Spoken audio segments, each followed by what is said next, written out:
요한일서 5장 10절의 말씀, 우리 한 목소리로 같이 읽어보겠습니다. 시작. 하나님의 아들을 믿는 자는 자기 안에 증거가 있고 하나님을 믿지 아니하는 자는 하나님을 거짓말하는 자로 만드나니 이는 하나님께서 그 아들에 대하여 증언하신 증거를 믿지 아니하였음이라. 아멘. 오늘 목적이 이끄는 삶 37번째 시간입니다. 삶의 메시지 나누기라는 제목으로 함께 나눠보도록 하겠습니다. 우리 도입 부분의 내용, 하나님은 우리 안에, 그 부분 있죠? 한번 같이 읽어보겠습니다. 시작. 하나님은 우리 안에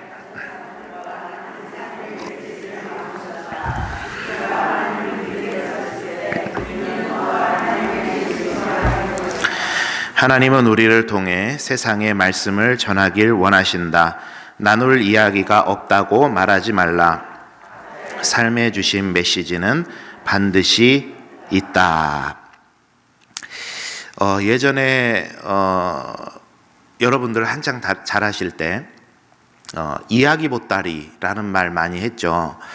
어떤 분에게 특별한 이야기를 재미있게 하는 은사가 있으시거나 아니면 세계 여러 이야기들을 많이 아신다거나 혹은 전래동화 같은 그런 것들을 많이 아셔서 어린이들한테 이렇게 많이 들려주시던 그런 이야기 보따리 가지고 계시는 분들이 계셨죠. 제 시대에는 이제 그걸 TV가 대신했던 것 같아요. 그리고 요즘 시대에는 뭐가 대신하죠? 유튜브가 대신하고 있죠. 그러니까 어른에게 이렇게 전해지는 이야기를 듣는다는 측면에서는 참 요즘 시대가 아쉬운 시대가 됐다는 그런 생각도 하게 됩니다. 이야기를 참 맛깔스럽게 하시는 분들이 계세요. 그죠? 이야기를 많이 알아서 신기한 이야기들을 많이 해주시는 분들도 계시죠. 반면에 여러분은 어떠세요? 일반적으로 그런 특별한 은사가 있지 않고서는 보통은 우리는 뭐라고 하냐면 나는 말을 잘 못해. 나는 이야기를 잘 못해. 나는 재미있게 말할 줄을 몰라. 보통 그렇게 하지 않으세요? 그죠? 저도 설교자로서 앞에서 말하는 직업입니다만 그런 일을 합니다만은 사실은 막 이야기를 좀 재미있게 이렇게 맛깔스럽게 하는 능력은 달란트는 저한테 없는 것 같아요. 조금 딱딱하시죠? 아니에요? 괜찮아요? 예.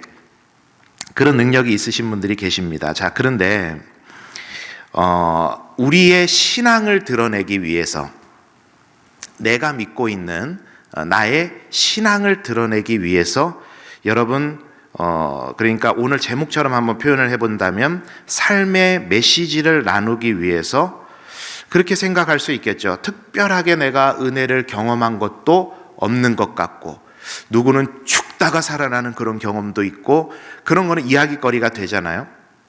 그런데 나는 그냥 쭉 평탄하게 신앙생활 해와서 뭔가 사람들의 이목을 집중할 만한 이야기, 스토리, 신앙의 스토리도 없는 것 같고 특별한 하나님의 어떤 은혜를 경험했던 적도 가물가물한 것 같고 그래서 나는 참 뭐랄까요, 하나님께서 내 신앙 가운데 주신 그런 이야기, 스토리들을 나눌 게 참 없다 이렇게 생각하시는 분들도 더러 계실 것 같습니다.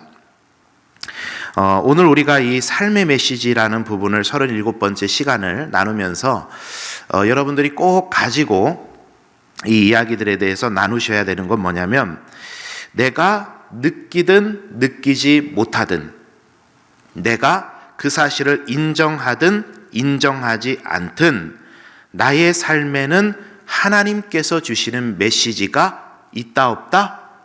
있다라는 이야기입니다. 이것을 우리의 가슴에 그리고 머리에 딱 중심에 두고 오늘 이야기들을 풀어가셔야 됩니다.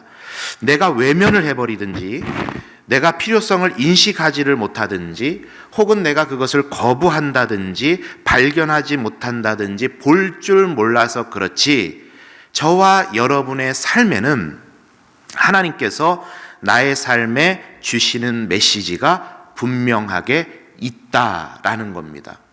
분명합니다. 이것은 한번 따라할까요? 나의 삶에는 하나님께서 주시는 메시지가 있다. 우리가 이 기준을 가지고 한번 살펴보려고 합니다. 어떤 메시지가 있을까? 네 가지로 정리를 해볼 수가 있는데 이렇게 정리가 됩니다. 그 도입 부분에 있는 1, 2, 3, 4번 그렇게 번호를 매겨놨는데 이 인물 한번 보시죠. 첫째는 우리의 간증입니다. 간증. 내용 읽어봅니다. 시작. 우리가 어떻게 예수님을 알고 믿기 시작했는지에 대한 이야기. 두 번째, 삶의 교훈입니다. 시작. 세 번째, 우리의 거룩한 열정. 시작. 자, 네 번째, 복음입니다. 시작. 구원의 메시지. 자, 첫 번째입니다. 삶의 메시지는 간증을 담는다. 그랬습니다. 자, 내용 한번 읽어볼게요. 간증은 그리스도가 우리 삶에 어떤 변화를 가져오셨는지에 관한 이야기다. 즉 주님과 관련된 우리의 경험을 나누는 것이다. 이것은 나만이 경험한 매우 독특한 것으로 내가 말하지 않는다면 이것은 영원히 사라질 것이다. 여러분 간증 많이 들으시나요 혹시? 간증. 요즘은 또 유튜브 이렇게 보면은 간증도 많이 나오기도 하죠. 전에도 말씀드렸던 것 같은데 저는 어렸을 때 한 중학생쯤 됐던 것 같아요. 간증을 참 많이 들었어요. 당시에는 이제 카세트 테이프로 이렇게 들었었는데 늘어질 정도로 카세트 테이프이 한쪽 면이 60분, 뒤쪽 면이 60분 하면은 120분. 그게 한 3개, 4개 이렇게 되는 간증들이 있었거든요. 여러분도 들으시면 뭐 들어보신 분들도 계시겠는데 대표적으로 제가 많이 들었던 간증이 전에도 한번 말씀드린 것처럼 원종수 권사님 간증. 그 내용을 거의 달달 외울 정도로 제가 많이 들었어요. 또 성함은 생각이 나지 않는데 무당이었다가 복음을 듣고 전도인이 되신 분의 간증도 제가 들었던 적이 있고 또 단군교 교주셨는데 복음을 받아들이고 목사님이 되신 지금은 목사님으로 사역하시는 그런 분의 간증도 들었던 적이 있습니다. 그 어린 나이에 왜 간증을 제가 그렇게 많이 들었는지는 정확히는 모르겠는데 뭐 신앙에 대한 그분들이 경험한 하나님에 대한 신기한 측면도 물론 있었겠고 간증이라는 게 설교랑은 조금 다르게 어떻죠? 삶에 대한 이야기니까 거기서 조금 뭐랄까요? 쉽게 들을 수 있고 그렇게 접할 수 있었던 것 같습니다. 그래서 뭐 밤에 잘 때도 막 켜놓고 자고 굉장히 많이 들었던 그런 기억이 있습니다. 그런데 여러분 지금까지 제가 수많은 간증들을 듣고 보고 했습니다마는 재미있는 사실을 하나를 발견했어요. 재미있는 사실. 그게 뭐냐면 기본적인 메시지는 비슷해요. 왜냐하면 성경 말씀을 근거로 하는 그들의 신앙의 체험이니까 비슷합니다. 기본 메시지는, 기준이 되는 말씀은. 그런데 그 말씀을 삶에서 느껴가고 체험해가는 방식들과 방법들은 매우 각양각색으로 나타나더라는 거예요. 각양각색으로. 하나님의 말씀이 성경이 계속해서 쓰이는 것은 아니니까 성경 말씀은 항상 그 자리에 있어요. 똑같은 말씀이 있어요. 그런데 그 말씀을 느끼고 체험하고 삶에서 확인하는 각자의 방식이 있고 그 다양성이 굉장히 많더라는 거예요. 말씀은 동일한데 여러분 간증은 뭡니까? 간증은 내 삶에 체험한 하나님에 관한 이야기죠. 내 삶에 체험한 하나님에 관한 이야기. 하나님은 같지만 뭐는 달라요? 삶은 다 달라요. 여기에 연산교회라는 하나의 이름으로 우리가 이 자리에 모이기는 했습니다마는 오늘 하루도 여러분 얼마나 다른 모양으로 사셨습니까? 그렇죠? 삶의 형편 달라, 직업 달라, 연령 달라, 성별 달라, 성격 달라, 가치도 달라, 생각하는 것도 달라. 그러다 보니까 연산교회라는 이름으로 모였지만 여기에 한 사람도 똑같으신 분이 없어요. 모두가 다 각자의 삶을 살아가고 있습니다. 그렇기 때문에 각자의 다 다른 삶의 자리에서 느끼는 하나님이 같을 수 있겠습니까? 다 다르게 나타나게 되겠죠. 여러분, 하나님께서 우리들에게 그 각양의 다양한 삶의 자리를 주신 이유가 뭐겠습니까? 지금까지 우리가 목적이 이끄는 삶을 통해서 나누었던 것과 같이 하나님께서 우리의 삶에 각양의 은사와 달란트로 고유한 삶을 허락해 주신 이유는 나의 삶에 담겨 있는 하나님에 대한 체험은 그 누구도 대신할 수 없는 중요한 메시지가 된다라는 겁니다. 이해가 되십니까? 우리는 각자 다 다른 삶을 살아요. 거기에서 경험하는 하나님에 관한 이야기가 다 달라요. 그렇기 때문에 여러분이 경험한 하나님을 말하지 않으면 그 하나님은 누구도 말할 수가 없어요. 왜요? 나만이 느끼고 체험하는 하나님이니까. 누구도 대신할 수 없는 체험한 하나님이시니까. 그렇죠? 그러니까 여러분, 여기에도 적혀 있는 것처럼 나만이 경험한 매우 독특한 것이기 때문에 내가 말하지 않는다면 이것은 영원히 사라져버리게 된다라는 겁니다. 그러니까 이것을 하나님께서 우리 인생을 붙잡고 계시는 목적이라는 개념을 가지고, 관점을 가지고 생각해 본다면, 하나님께서 저와 여러분에게 여러분만이 체험하고 느낄 수 있는 하나님의 모습에 관한 메시지를 담아주셨는데 그것을 드러내지 않고 말하지 않고 그냥 우리가 무덤으로 들어가 버리면 하나님께서 우리에게 주신 그 메시지를 선포하지 않은 책임이 우리들에게 있다라는 이야기입니다. 그것을 우리가 깨달아야 된다는 거죠.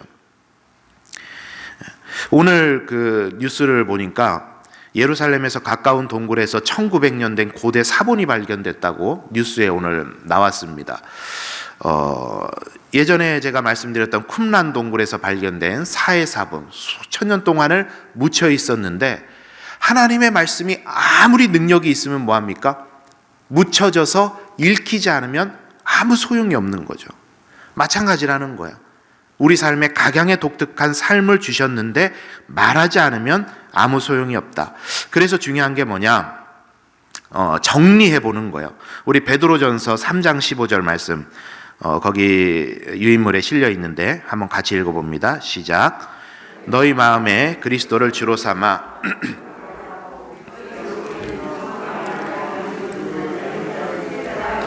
항상 준비하되 온유와 두려움으로 하고. 자, 항상 뭐 하라고요?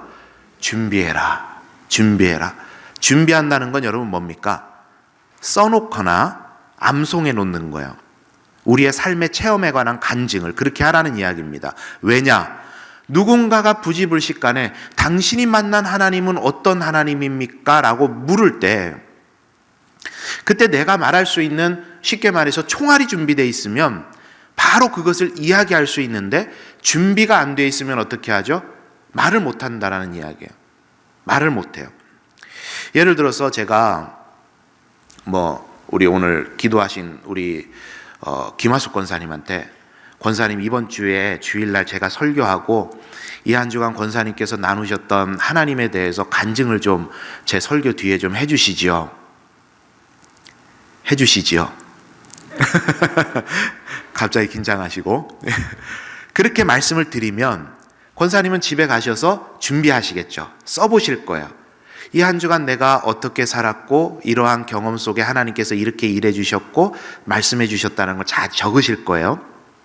그러면 이제 잘 준비가 돼서 이제 그거를 이야기를 하실 수 있겠죠. 자, 그러면 제가 준비하십시오 했기 때문에 준비를 해서 잘 소화를 하셨어요. 그런데 오늘 이 베드로전서의 말씀에 보니까 뭐라고 하냐면, 너희 속에 있는 소망에 관한 이유를 물을 자가 있다라는 이야기예요. 언제요? 아무도 몰라요.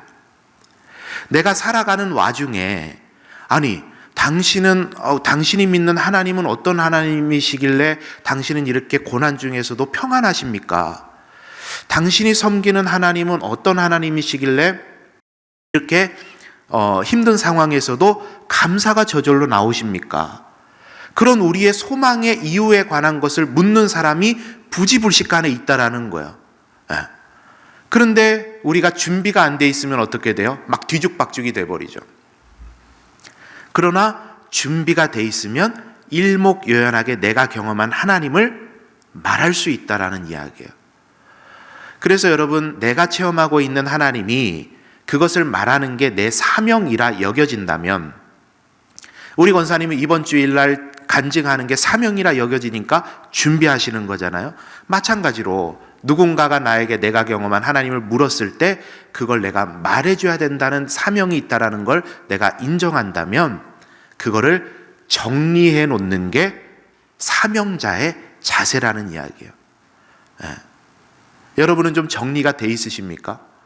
내가 어떻게 하나님을 만났고 그 하나님께서 나에게 어떻게 역사해 주셨고 그 하나님께서 어떻게 나를 변화시켜 주셨고 그 하나님을 위해서 내가 지금 어떻게 삶을 살아가고 있고, 이렇게 주제를 던져드리면 머릿속에 뭔가 막 이렇게 왔다 갔다 하긴 하는데 정리는 잘 안 돼 있어요, 일반적으로. 그래서 정리를 해놓는 게 그 메시지 맡은 자의 사명을 감당하는 자세다. 그것을 오늘 이야기를 하는 겁니다. 첫째는 간증, 우리의 삶의 메시지다. 두 번째는 뒷편에 있습니다. 삶의 메시지는 삶의 교훈을 담는다 그랬는데 내용을 한번 읽어보겠습니다. 시작.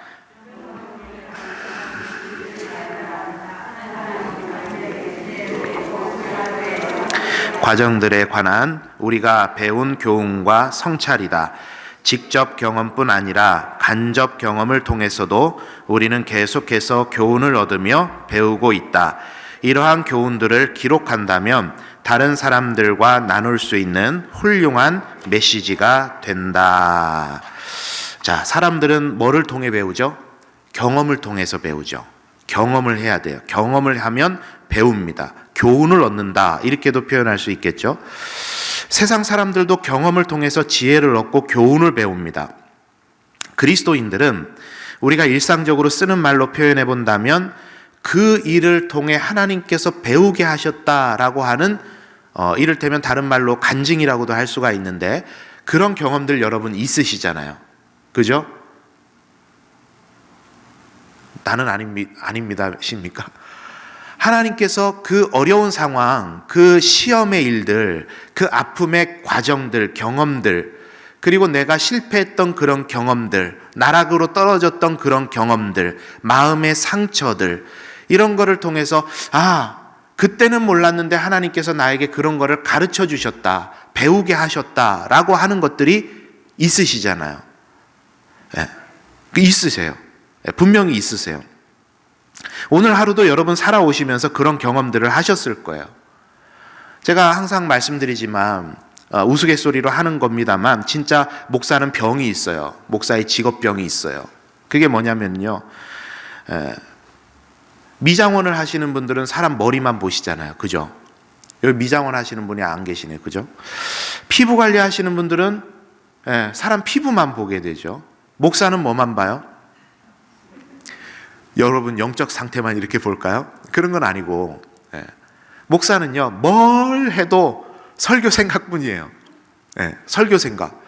그러니까 개미가 기어가는 것 보고도 이야, 하나님께서 이런 미미한 곤충들까지도 먹이시고 입히시는구나. 이야, 위내시경한 결과를 보면서도 이야, 하나님께서 이렇게 눈에 보이지 않는 곳을 이렇게 장기를 이렇게 해주셔서 사람이 살게 하시는구나. 아침에 눈만 떠도요, 하나님께서 오늘도 눈 뜨게 하셔서 내게 생명이 붙어 있구나. 이렇게 수요 예배 이렇게 성도님들 앉아 계시는데 졸고 계시는 분 계시면 야, 설교를 좀 더 재미있게 하라는 하나님의 말씀이시구나. 오늘은 조시는 분이 한 분도 안 계시네요. 목사의 직업병이 그래요. 뭘 봐도 거기서 하나님께서 저에게 가르쳐 주시는 것에 민감해요. 제가 영적으로 여러분보다 더 탁월해서가 아니라 저 항상 하는 게 설교잖아요. 그러다 보니까 그런 이제 습관이 많이 배어 있는 것이죠. 하나님께서 주시는 교훈이 있습니다. 하나님께서 삶의 과정에서 우리들에게 왜 이런 깨달음을 허락해 주시겠습니까? 그 교훈이 다른 사람을 살리는, 세우는 중요한 메시지가 되기 때문에 그런 거예요. 여러분에게 그런 교훈을 그래서 주시는 겁니다. 여러분, 우리가 산전수전 공중전 다 겪었다 막 이렇게 하시는 분들도 계시잖아요. 그죠? 경험을 많이 해보신 분들 여기도 뭐 물론 계실 거예요. 우리 장로님들, 은퇴 장로님들 제 경험에 비하면 뭐 진짜 산전수전 공중전 다 겪으신 분들 아니겠어요? 그런데 여러분 한번 생각해 보시죠. 내가 아무리 많은 경험을 했던들 이 세상의 모든 사람들이 다 할 수 있는 경험 다 해보고 죽겠습니까? 우리가? 그럴 수 없어요.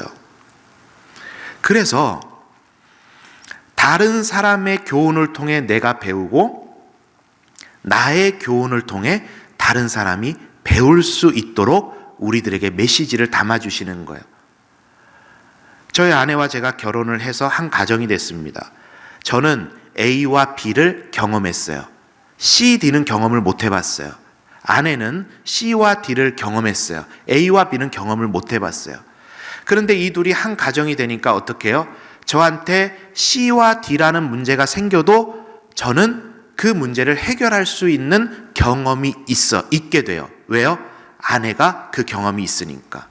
그게 한 공동체 된 거 아닙니까? 저의 A와 B의 경험과 교훈이 아내에게 도움이 되고 아내의 C와 D의 경험과 교훈이 저에게 도움이 돼서 우리가 서로 세워가는 것 아니겠어요? 여러분 이것을 가정으로 비유를 한 것입니다만 제가 이 경험을 해서 배우고 당신이 저 경험을 해서 배운 것은 서로가 경험하지 못한 것에 대해서 각자의 삶의 메시지를 통해서 서로에게 교훈하도록 하나님께서 의도하신 것입니다. 그래서 우리는 뭘 보죠? 책이라는 걸 봐요. 책에서는 우리가 뭘 봅니까? 작가의 경험을 간접적으로 경험하는 겁니다. 그래서 책을 보지 않아요? 그 절정판이 뭐냐? 성경에 나오는 게 절정판이 뭐냐? 잠언과 전도서죠. 그죠? 지혜의 책, 잠언과 전도서. 솔로몬이 인생을 쭉 살아보니까 이야, 삶이 이런 거더라 라는 걸 우리한테 가르쳐줘요. 우매한 자는, 지혜 없는 자는 이거는 내가 경험해 본 게 아니니까 나랑은 상관없는 일이야 치부해버리겠고, 지혜 있는 자는 어떻게 합니까? 솔로몬이 잘못된 길을 갔다가 깜짝 놀라서 하나님께로 돌아왔던 그 경험이 그러면 나는 그 경험을 하지 말아야 되겠구나. 솔로몬이 잘해서 하나님께 받았던 은혜에 대한 그 경험의 교훈이 나에게 오면 나는 더욱더 그 일에 열심을 내서 하나님의 은혜를 돌아가지 않고 바로 받아야 되겠구나. 그 교훈을 얻게 되는 거죠. 우리에게 있는 교훈이 그런 것이라는 겁니다. 그래서 여러분 저는요, 이 교훈도 간증도 우리가 잘 정리해 놓는 게 도움이 되듯이 교훈도 정리를 메모를 해 놓으시는 게 좋아요. 왜요? 나중에 똑같은 문제를 당한 사람에게 그게 해답이 될 수 있습니다. 그래서 말씀드린 것처럼 저는 항상 그런 교훈을 갈급해하고 그런 거에 민감하다 보니까 항상 적어요. 저는 이제 설교 단상 이래가지고 설교에 대한 말씀에 대한 짧은 생각이라는 주제로 카테고리를 해서 그걸 항상 정리를 합니다. 요새는 이제 예전에 우리 초등학교인가 어느 학교 때인지 모르겠는데 메모광이라고 하는 수필이 학교 교과서에도 실려 있지 않았습니까? 요새는 메모지에다가는 적지 않으니까 제가 스마트폰에다가 이걸 항상 적어요. 생각이 날 때마다. 왜냐하면 이게 시간이 지나면은요 금방 까먹어 버리거든요. 그래서 저에게는 삶을 살아가다가 갑자기 하나님께서 주신 은혜나 교훈들을 적어 놓는 게 너무나도 중요한 일이다 보니까 제가 1년에 45,000원을 줘야 쓸 수 있는 스마트폰 앱을 사용을 해요. 꽤 비싼 거거든요. 그런데 저한테 필요하니까 이 앱을 사용을 하는 거예요. 1년에 45,000원을 주면서. 왜요? 그걸 적어놔야 그게 언제 나와요? 설교할 때 나와요. 네, 설교할 때 나와요. 그러니까 제가 삶에서 느꼈던 교훈을 적어 놓으니까 그게 누구한테 전달이 돼요? 여러분들에게 전달이 돼요. 여러분들은 또 여러분의 삶의 자리에서 받았던 교훈과 지혜들을 잘 정리해 놓으면 누군가 그 일을 당했을 때 그 사람에게 도움이 될 수 있다. 네, 그런 이제 이야기죠. 그래서 여러분 우리가 깨달은 것, 교훈받은 것, 배운 것 잘 적어 놓으시면 그게 우리 삶에 하나님께서 원하시는, 전하길 원하시는 메시지가 된다. 그것을 기억하자라는 이야기입니다. 자, 세 번째 삶의 메시지는 우리가 나누는 거룩한 열정을 담는다 그랬습니다. 읽어봅니다. 시작.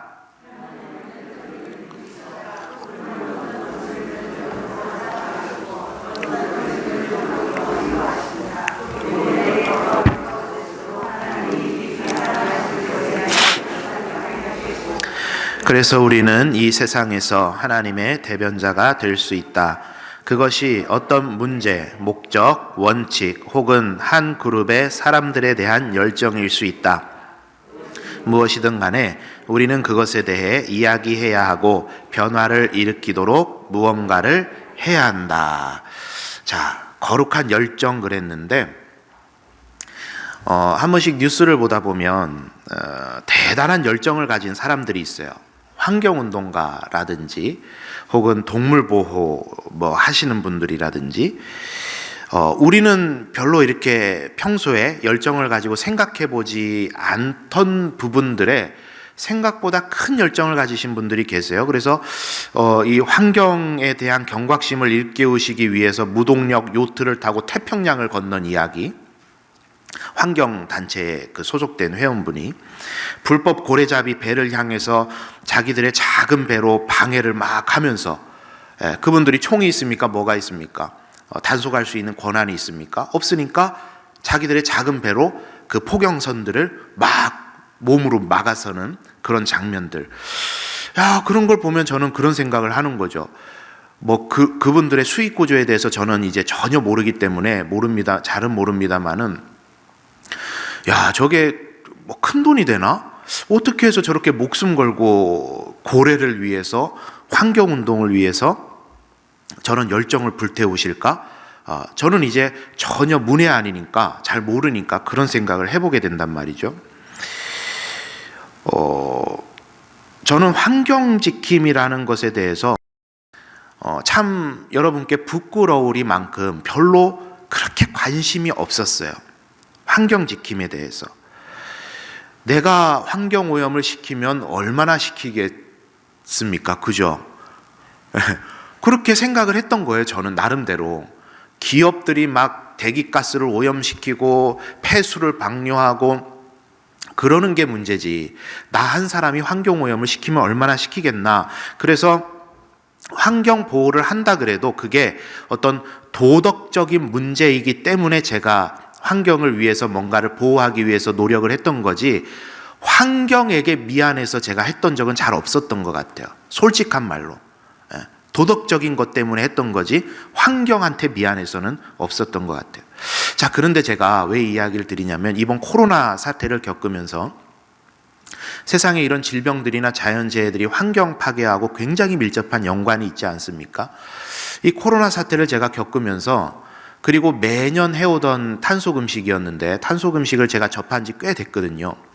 근데 올해는 코로나 플러스 탄소금식을 제가 이제 겪으면서 상당히 많은 환경에 대한 책임감, 깨달음들이 저한테 왔어요.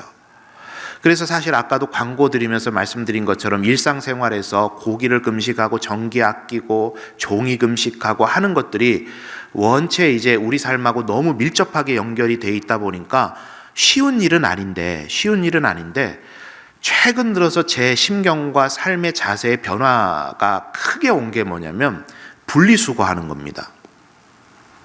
전에도 분리수거 하기는 했어요. 그런데 그냥 제 편할 대로 했죠. 제 편할 대로. 그런데 요즘 들어서는요, 제가 이 분리수거 하는 게 재밌더라고요. 막 이렇게 띄어가지고 막 이렇게 버리고 하는 게 또 재밌더라고요. 그래서 분리수거를 꽤 열심히 하고 있습니다. 그러니까 여러분들은 이미 열심히 하고 계시는데 목사인 제가 부끄럽게도 이제서야 좀 열심히 하고 있어요. 이거를 제가 이제 느껴가다 보니까, 과정 중에 있다 보니까, 환경운동을 위해서 저분들이 왜 목숨을 걸고 저렇게 하는지가 이해가 되는 거예요. 우리가 흔히 하는 말로 꽂혔다라는 말 쓰잖아요. 우리 각자는 각자의 삶의 자리에 꽂혀 있는 것들이 있어요. 환경운동가들은 환경에 꽂혀 있고, 동물 애호가들은 동물을 사랑하는 것에 꽂혀 있고, 저와 여러분들은 또 각자의 삶의 자리에서 하나님께서 조금 속된 말로 시쳇말로 이제 꽂혔다 이렇게 표현을 하는데, 열정을 가지고 참여하도록 하고 계시는 일들이 있어요. 각자마다 다 다르지만. 그런데 하나님께서 왜 우리들에게 그런 열정을 주셨느냐? 그 열정적인 그 일을 통해서 하나님께서는 그 그룹을, 그 상황을, 그 당한 문제를 해결해 가는 것을 통해 하나님의 메시지가 우리를 통해 드러나고 있다라는 이야기입니다. 드러나고 있다. 그래서 여러분, 저는 요즘 이 뉴스를 보다가 저분들 왜 그러지 하는 생각을 했던 것 중에 하나가, 여러분은 어떻게 생각하실지 모르겠는데, 요즘 그 정인이 사건도 그렇고 구미의 어린이 사망한 사건도 그렇고, 그 사건들이 나올 때마다 법정에 달려가서 막 계란 던지고 막 몸으로 호송차를 막아서시는 그 분들 계시잖아요. 그분들이 왜 그러시지? 저는 그런 생각을 했었어요. 그러니까 공분하고 그 일에 분노하는 거는 저도 물론 마찬가지인데, 그 현장까지 가가지고 저렇게 소위 말하면 자기 일 아닌데 그렇게까지 막 몸을 던지시면서 왜 그러실까? 라는 질문을 좀 가지고 있었는데, 제가 목적이 이끄는 삶을 준비하면서 대뜸 든 생각이 그거예요. 저분들에게는 저분들에게 주시는, 하나님께서 주시는 거기에 대한 열정이라는 게 있구나. 열정이라는 게. 그러니까 우리는 어떤 사람이 어떤 분야에 대해서 열정을 가지고 그 일에 헌신하는 일에 대해서 우리가 그것에 대해서 가타부타 자르고 재단하고 재고 할 필요가 있을까요? 없을까요? 전혀 없습니다. 그분들이 크리스찬인지 그런 건 잘 몰라요. 그러나 하나님께서 그들에게 주시는 열정이 있는 것이고, 그 열정을 통해 나타내시는 하나님의 메시지가 있다라는 겁니다. 그것을 우리가 이해한다면 저와 여러분이 가지고 있는 그 열정 담고 있는, 소위 말하는 꽂혀 있는 그 일을 통해서도 하나님께서는 하나님의 메시지를 세상 가운데 증거하신다. 그렇게 쓰임받아야 되겠다 하는 이야기입니다. 자, 마지막으로 네 번째입니다. 삶의 메시지는 복음을 담는다 그랬는데 한번 읽어봅니다. 시작.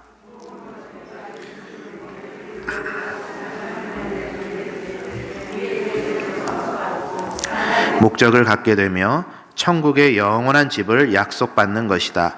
무엇보다 중요한 것은 우리가 하나님이 하시는 것처럼 잃어버린 사람들을 사랑하는 방법을 배워야 한다는 것이다. 여러분, 복음을 한마디로 정의하면 뭐라고 표현할 수 있을까요? 한번 따라하겠습니다. 우리를 향하신 하나님의 사랑이다. 한마디로 괜찮습니까? 우리를 향하신 하나님의 사랑이 복음이죠. 그 말을 이제 조금 더 우리가 풀어볼 수는 있겠습니다. 하나님은 우리를 그토록 사랑하셨는데 우리가 하나님을 배신했고, 하나님께서는 예수 그리스도를 통해 우리를 구원하길 기뻐하셨고, 그 예수 그리스도를 통해 하나님을 받아들이면, 예수 그리스도를 우리에게 받아들이면 다시금 영생을 허락해 주시는 하나님의 사랑이다. 이렇게 조금 더 길게 설명을 할 수가 있죠. 한마디로 표현하면 하나님의 사랑입니다. 하나님은 연산교회에 모여있는 저와 여러분만을 사랑하시나요? 아니죠. 지금 교회 밖에 세상을 향해 나아가고 있는 사람들을 하나님은 사랑하십니까? 안 하십니까? 하나님 사랑하세요. 그렇다면 우리가 저 교회 밖에 세상을 향해 있는 사람들에게 복음을 전해야 되는 이유는 그 사람들이 복음을 받아들이기에 합당하기 때문에, 그 사람들이 내 말을, 내가 전하는 복음을 잘 들어줄 것 같기 때문에, 혹은 안 들어줄 것 같기 때문에 못 전한다, 혹은 그 사람은 지금 많이 힘드니까 복음이 필요하다, 이런 이유가 아닙니다.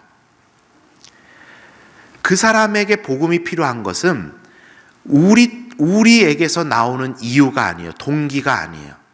그 사람에게 복음이 필요한 이유는 그 사람을 하나님께서 사랑하시기 때문에 그 사랑 먼저 받은 내가 당연히 그 사랑을 전해야 되는 책임이 있는 것입니다. 다른 이유가 없어요. 나에게서부터 나오는 동기나 이유가 아니에요. 하나님이 그 사람을 사랑하시기 때문에 우리는 전해야 되는 겁니다. 오늘 말씀에 디모데전서 2장 4절에 이렇게 말합니다. 하나님은 모든 사람이 구원을 받으며 진리를 아는 데 이르기를 원하시느니라. 이게 누구에게 주신 사명입니까? 저와 여러분에게 이루라고 주신 사명입니다. 뭐라 그랬죠? 모든 사람이 구원을 받고 진리를 아는 데 이르시기를 원하신다. 그래서 너에게 간증거리를 줬고 삶의 교훈을 줬고 어떤 일에 대한 열정을 줬다. 그 메시지를 내가 사랑하는 그들에게 전해서 그들도 하나님께 돌아오게 해라. 그게 저와 여러분에게 주신 사명이요, 그게 삶의 메시지라는 이야기입니다. 자, 그러면 정리해 보겠습니다. 저와 여러분의 삶에는 하나님께서 주시는 메시지가 있습니다. 그것이 저와 여러분의 개인적인 것입니까? 그렇지 않아요. 개인적인 게 아니에요. 누구에게요? 다른 사람에게 전하라고 주신 간증이고 교훈이고 열정인 것입니다. 그것을 땅을 파서 묻어두면 누가 딱 생각나세요? 한 달란트 받은 종과 같이 슬피 울며 일을 가는 일이 있을지도 모르겠어요. 여러분, 오늘 하루 또 이 한 주간을 살아가시면서 하나님께서 나에게 간증거리들을 주셨고 하나님께서 나에게 삶의 여러 교훈들을 주셨고 하나님께서 그 일에 꽂힐 수밖에 없도록 나에게 열정을 주셨는데 그것을 나의 삶의 메시지로 잘 변환시켜서 내 주변에 있는 사람들이 나에게 있는 평안의 소망의 근거가 무엇이냐 물었을 때 전달해 줄 수 있도록 준비하는 것, 그것이 하나님 주신 목적을 이루며 살아가는 그리스도인의 삶의 자세일 거라 생각합니다. 이 한 주간도 그렇게 살아가심을 통해 많은 사람들에게 하나님의 사랑을 증거하시고 이를 통해 하나님께 칭찬받는 그런 목적을 이루는 삶을 살아가시는 우리 성도님들 다 되시기를 바랍니다.